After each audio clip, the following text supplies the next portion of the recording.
AP offers customers muffler design options for virtually any vehicular application. Muffler dimensional cross-section capabilities range from 4-inch round to 8.5 by 11.5 inch oval.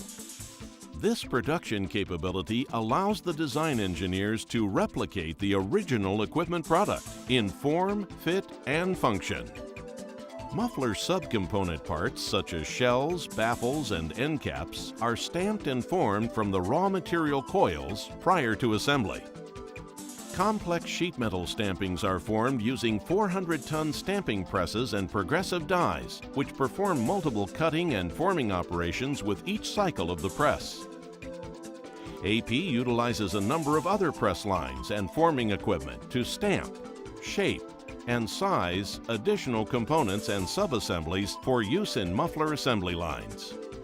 All muffler assembly lines are designed for maximum output, providing enough capacity for any level of demand. Immediately upon completion and inspection, each AP muffler is staged in the welding area, where additional components are added, or packed in a shipping box and moved to the distribution center for stocking.